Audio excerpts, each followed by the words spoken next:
Many economists predicted that 2014 would be the year of the pay rise. After 5 years in which earnings growth had failed to keep pace with inflation, the expectation was that pay would finally turn the corner and set out on the long road back to recovery. To date, however, this hoped-for improvement has not arrived. Instead, nominal pay growth has fallen to a new low, and the Bank of England is now predicting that wages won't rise in real terms until the middle of next year. In this presentation, the first output from our new project on the changing shape of the post-crisis labour market, we consider why pay is disappointed in 2014. While it is clear that subdued pay growth within sectors and groups of employees continues to play a major role, we find that the changing makeup of the workforce has produced a new, additional drag on wages over the course of 2014. A full version of the slides, including methodological details, is available on the Resolution Foundation website. While employment has held up surprisingly well since the onset of the financial crisis in 2008 and has rebounded much more rapidly than most expected, pay growth has continued to disappoint.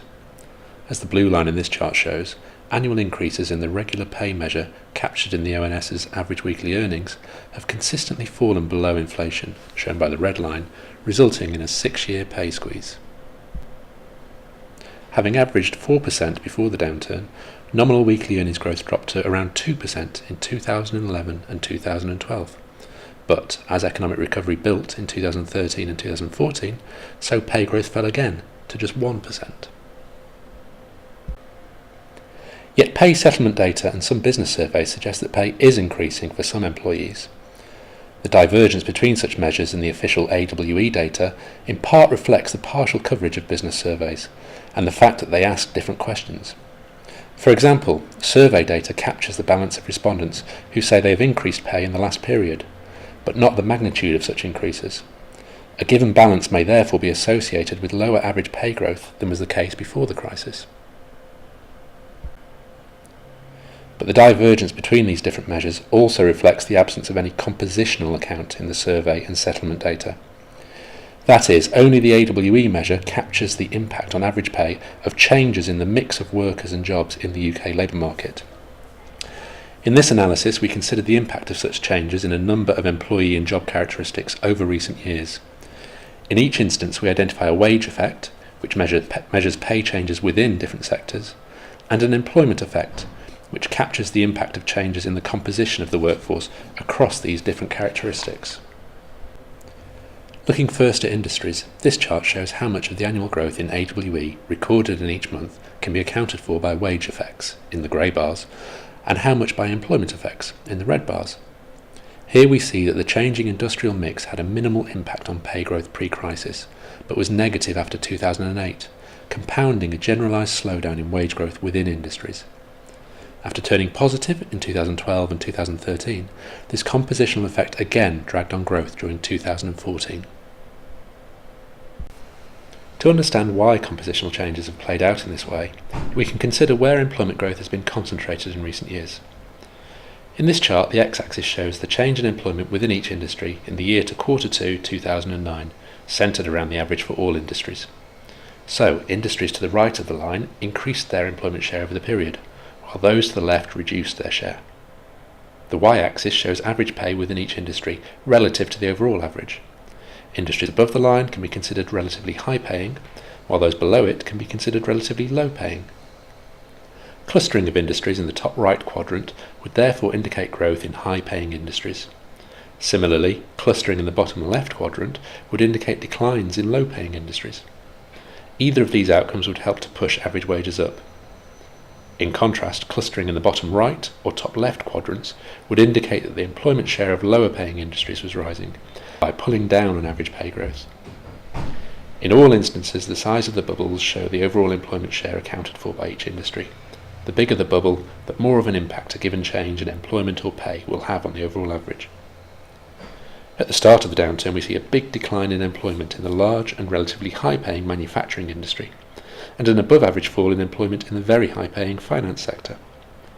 At the same time, the employment share of the relatively low-paying hotels and restaurants, health and education sectors all rose.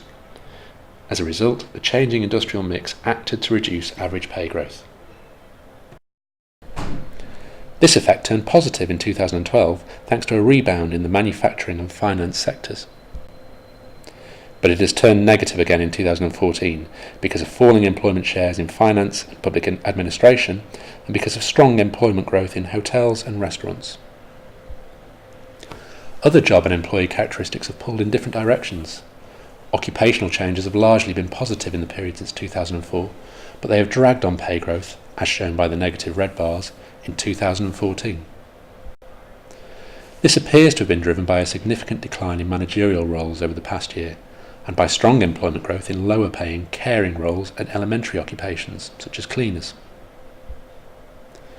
The compositional effect of job tenure, the length of time someone has been in their current job, has also turned negative in 2014, having previously been relatively consistently positive. This is perhaps unsurprising, and has been driven by a surge in the number of people entering or re-entering work. Such employees tend to be lower paid, and have therefore pulled down on average pay, even as they have increased overall employment levels. It's a similar picture when we look at the age mix of UK employees, with strong growth among younger workers in 2014 being good news for the employment data, but acting to slow down wage growth. While these factors have all acted to reduce pay growth in 2014, other elements have provided a compositional boost. For example, the strong growth of full-time working in recent months, marking a reverse of the trend in evidence for much of the downturn, has helped to support wage growth since 2013.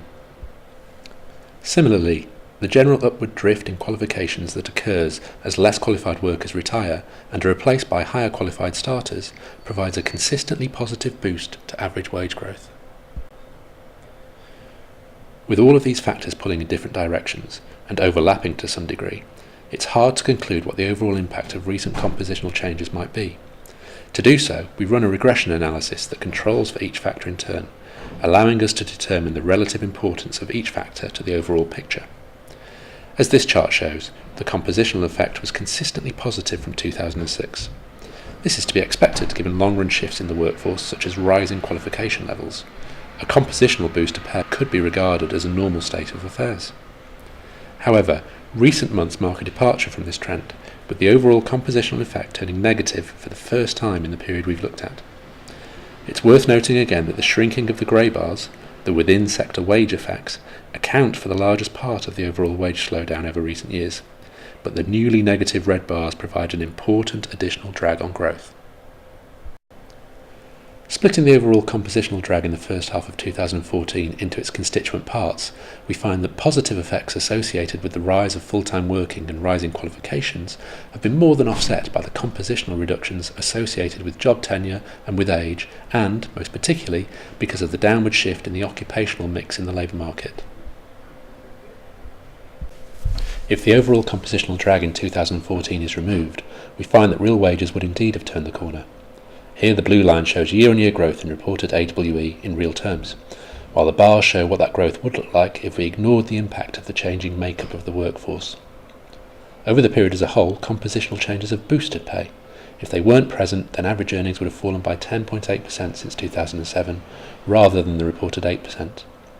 But taking the first half of 2014 as a whole, removing the compositional drag would convert a 0.8% real terms fall in wages into a 0.1% rise. Hardly a robust rebound, but growth nonetheless.